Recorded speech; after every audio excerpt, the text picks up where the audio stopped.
Okay, we are live, and I'll walk you through the data sets. I'll wait for some time, and then we'll walk through everything.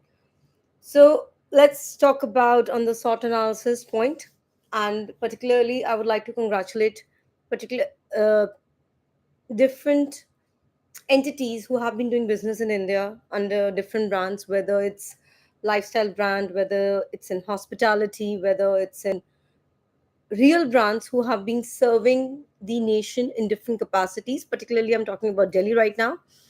And the good thing about the hospitality, okay, I'll just wait for a few more moments. I'm getting few messages. I need to look into it. So we'll just wait for folks to chime in, and then we can start.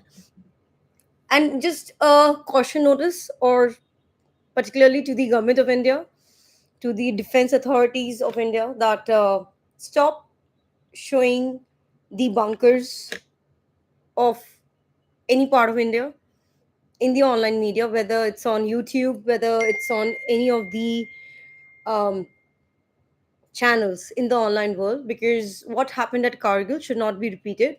We all know, because of one particular female journalist at that point of time, so many lives were lost. And I just happened to view something on one of the channels where they were talking about, okay, women are empowered in India, that's a good thing. But as far as defense is concerned, whether it's army, navy, whosoever, please don't show the bunkers in the online world, because it's very easy to pinpoint the same and then utilize different technologies, and it will hamper the defense mechanism of the country.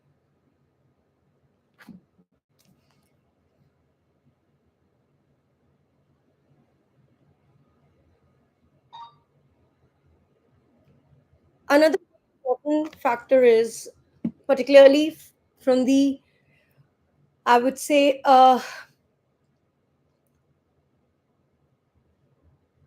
public banks in India. I mean, just because I'm part of this blockchain community in a very different format. I mean, I'm not a miner, I'm a blockchain block creator. And my blockchain block creation has nothing to do with 10 minutes, or proof of work, proof of stake, proof of talk, proof of this, proof of that. It's much more deeper.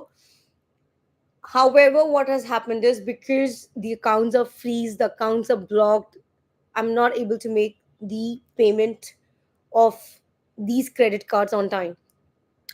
So all these CIBIL scores, which is SIBIL, CIBIL scores and all, has to be taken as negative, or just take it as null and void. And it's very simple. I mean, if any of these, and particularly I'm talking about the jurisdiction of India, because we have to solve the problems. The simple thing is, if anybody is defaulting in paying the payments of the credit cards, just take it from the bank accounts. If the money is lying in the bank account, it means the person has money, right? So why give these Indian banks, whether it's Axis, HDFC, SBI, um, IDFC, um, then what else, these Deutsche banks and all, these folks are doing nothing. I mean, you call these relationship managers, they are just beating around the bush. And for the longest time, we know, I'm having a sore throat right now. um, for the longest time, we know that most of the bankers in India, they are coming with an MBA degree. And what are they taught? That how to fool the customer. So that is against the ethos of the working groups at the ITU, which is the International Telecommunication Union, handling the communication for the longest time. And it's not a 100 years or two, it's much much more pronounced. And all these banks should be questioned, and particularly folks who have been trying to create these data sets with the bank accounts, they have to be questioned without the consent.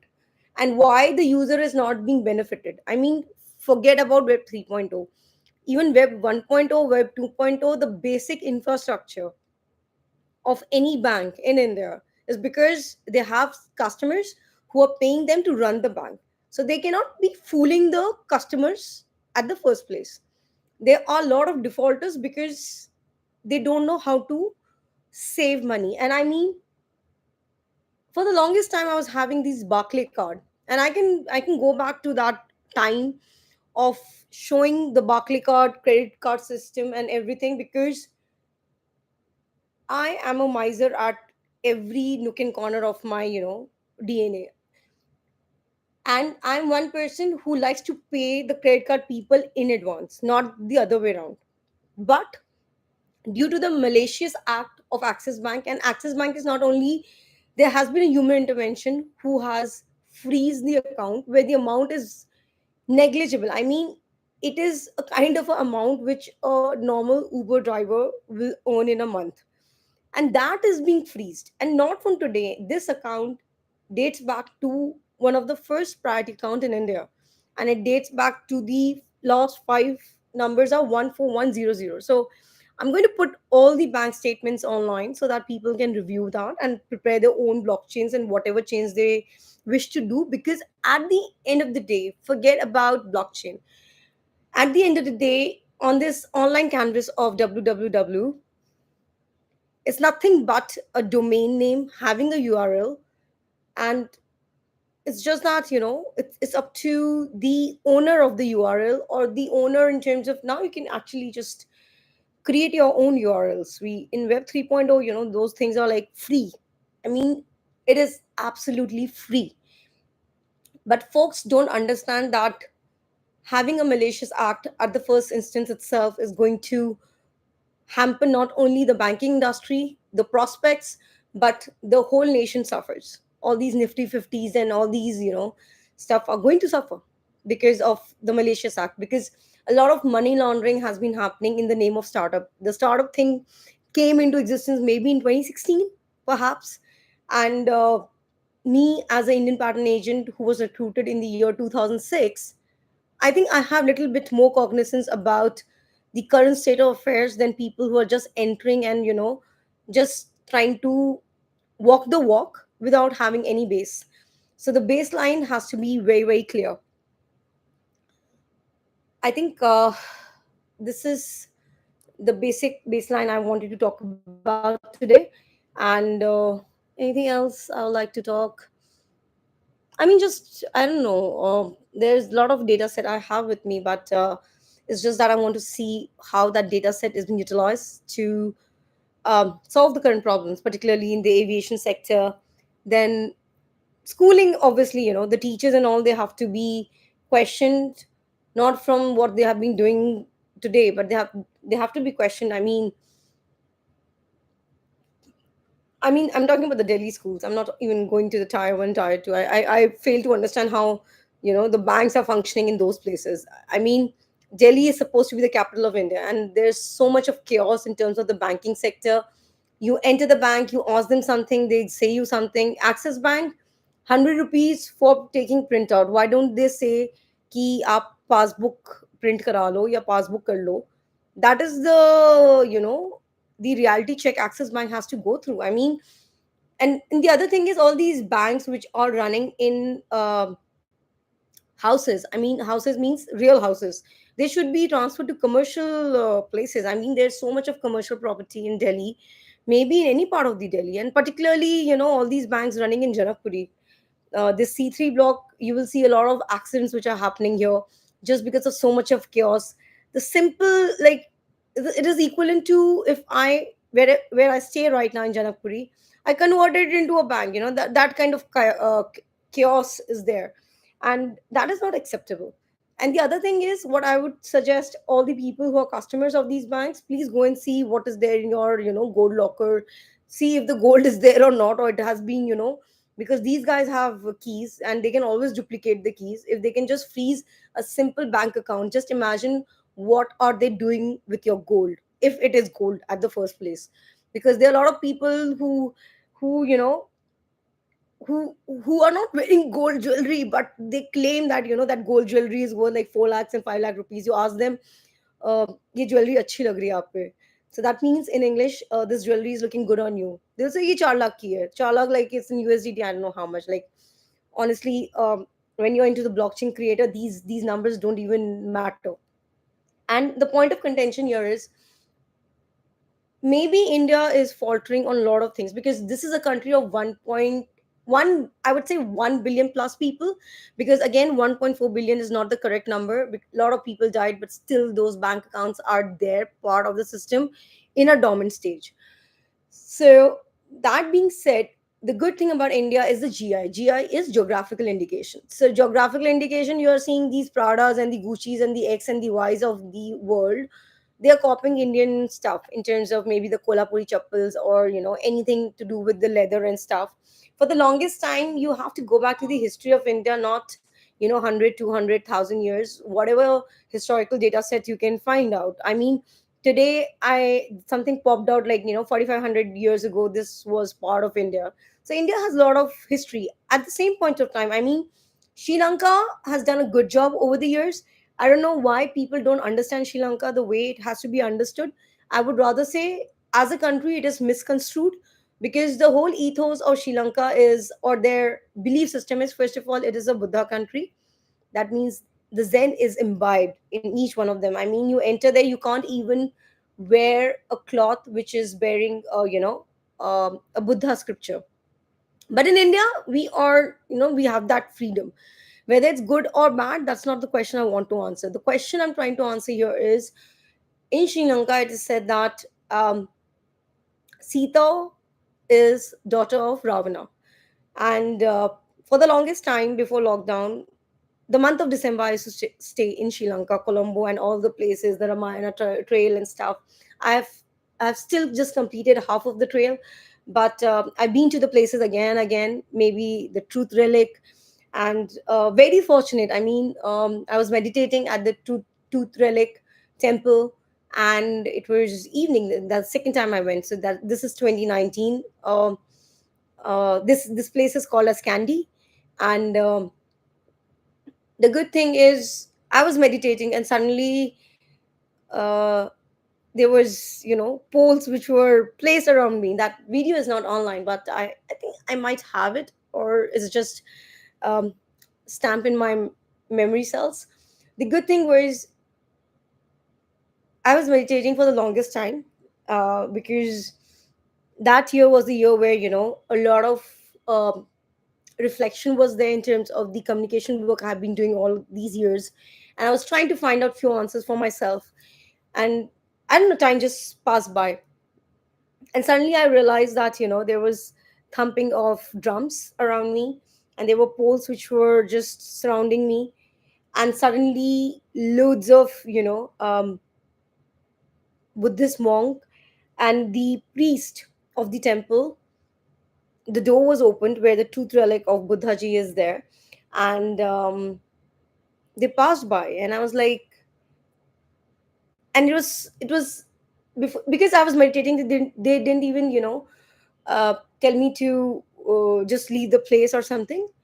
I was there, and it just passed by. And I mean, the whole group of priests and everybody passed by, and the room was open where the tooth relic of Buddhaji is there. Because see, we can understand this understanding of Zen in different ways, but if we just understand if we just understand the essence of being, that if we consider Buddha as um, Siddhartha, Gautama, whatever the nomenclature is, what is here important here is when you start that reflection process, because there's so much of chaos. I mean, we are in 2025. I mean, the chaos, the kind of chaos we are seeing today, maybe this was supposed to be maybe 100 years from now, but it is happening in 2025 because of the lockdown. So many people came online, which is a good thing. I mean, communication is always good when it is utilized with a good intent. But there are folks who are like, maybe they are in your bloodline, maybe they are your friends, maybe they are partners, maybe they are business partners, maybe they are the people who portray that they are good to you. But those are the people you have to be careful at any given point of time, because that time of that kind of cognizance, when it comes to you, then you realize that this world is not actually the way it has to be. And that is one very important reason why, for the longest time, I have stopped watching anything on these OTTs. I mean, Netflix, Shark Tank, this tank, that tank. I mean, those, like, that is like, that life has, I have renounced that life. And people won't understand, but um, watching something on Netflix in the year, particularly from the year, I would rather say 2014. India, I don't think so in India Netflix was there at that point of time. Anyhow, we had a ways and means to watch it in India, because I'm in a tech background, so we can always get devices and get the CDNs. Uh, I mean, the infringement of intellectual property rights is done by the intellectual property lawyers first, because they know how to mitigate the risk. That being said, there used to be a series called as, I don't remember the show name, but it was Amelia Sequence. I mean, I watched it in one go, and there was another one, Revenge.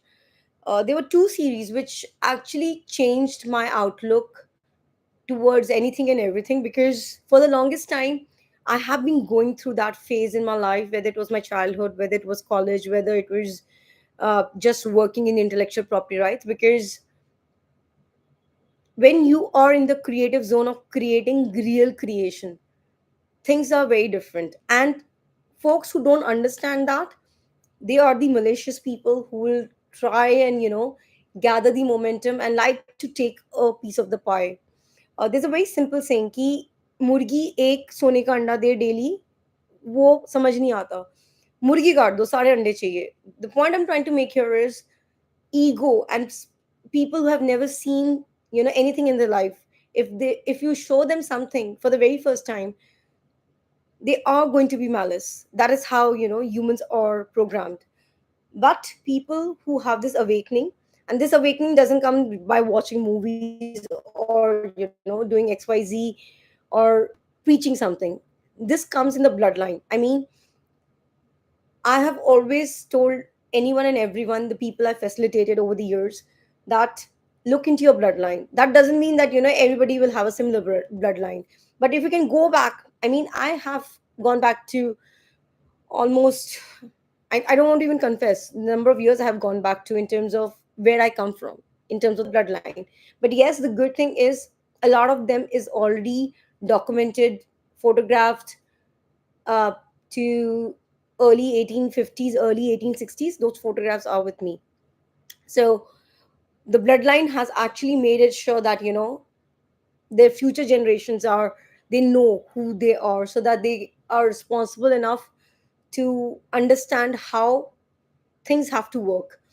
And that is one reason I always loved tech and policy. And for the longest time, even as a child, I always wanted to be in the policy making part. I never wanted to do medical, but coming from a medical background, it's not what you want, it is what your parents want. So that being said, the point of contention here is very simple. We are into policy making. And the other day, it was a sad state of affair when I looked into a video which is from a neighboring country, Bangladesh, and our diplomats did nothing. The Indian diplomats were staying quiet. Now the Indian government needs to question those diplomats. It's not that I'm going to question them. The government needs to question them and ask them what went wrong. Because over the years, most of the Indian diplomats, what they have done is they have just made their own property or businesses in all over the world. And by the time they retire, they have a good business in place. I mean, I understand corruption has its own way of doing things. But if you look into the historical data set, most of the Indian diplomats, they have some kind of businesses all over the world in some format or the other, whether they are doing the business themselves or their extended family is doing the business. This is how humans have, I would say, they have worked upon.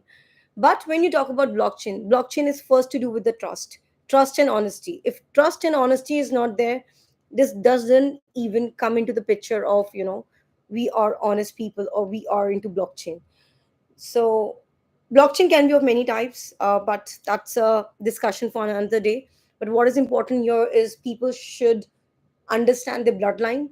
people should understand the fact that if somebody is there, even a partner, if you have a partner in terms of, whether you're married, unmarried, or you're going through the phase, even if your partner is there, you have to question your partner, like, why, you are with me, what makes you be with me? Because we have come to a point, and particularly our generation and our, juniors and stuff, that there has to be a caveat. Without caveat, nobody works. This is how, this functionality has been divided. Thank you for watching out the video. Have a great weekend ahead. And if you get a chance, and if you're in Delhi, please do visit the Honk. The mountain festival is on. It's wonderful, beautiful. My stomach is still full. I had my dinner last night. So good job. And I mean, you don't have to go to Darjeeling and, other places just to have this kind of food. So enjoy, and go and just look into this data set. Have a great day ahead. Bye for now. Ciao.